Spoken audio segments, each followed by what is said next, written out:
My name is Øyvind Mikkelsen. I'm a professor in analytical and environmental chemistry. The Arctic should be a really clean area, but when you start to do the measurement of the toxicants, you find them here. I'm Natalia Kozak. I'm an exchange student at NTNU. Here is actually a point where you can see pure nature. Mainly we are looking at the heavy metals, which is produced far away from this area, like mercury and arsenic, copper, zinc, pollutants which is staying for a long time in the environment or are really toxic for the environment. The mercury is arriving from the atmosphere. Mostly it is from coal burning, any industry which use coal as combustion. Mercury ends up in the Arctic area and it meets the cold environment and settles together with the ice and snow. Even if the concentration initially is quite small, it will up-concentrate in the food web, so we see really toxic effects at the big animals like seals and polar bear. In the body of animals, mercury is toxic and it destroys the nervous system, so they don't eat food. So it's actually changing how the animal is acting.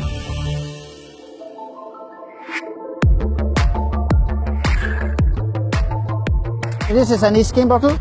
We're just closing the sample inside the tube, so we can bring it up from a specific depth.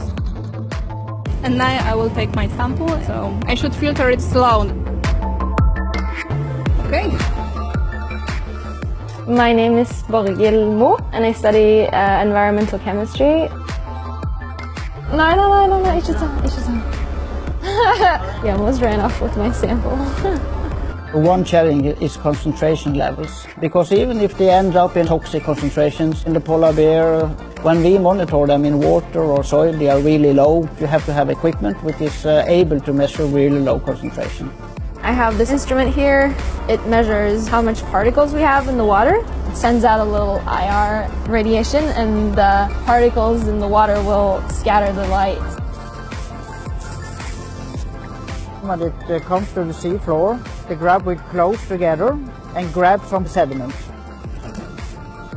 Yeah, that's really good one. It smells good. There's a lot of life going on in there.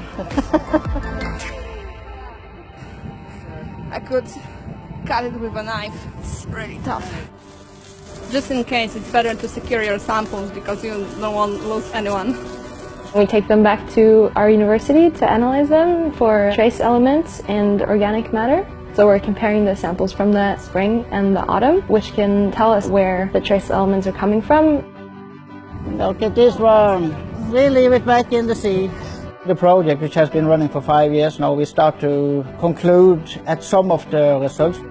We have this transport of mercury from the atmosphere to the environment. And for mercury, we see that in the topsoil, we have 5 times more compared to the core samples, which is far back in time. Of course, to avoid it, the best would be to stop the burning of fossil fuel or industry which is producing mercury. In the big picture, what is happening in one place in the world affects another place in the world. The Arctic isn't actually a habit for humans. We're not living here, but it's polluted by us. The rest of the world really affects the Arctic. It's a pretty important thing to study and to find out more about and to communicate to the rest of the world what's happening. If the area where we're not living is polluted, it means the whole planet will be seen polluted, and we will just make it worse for next generations.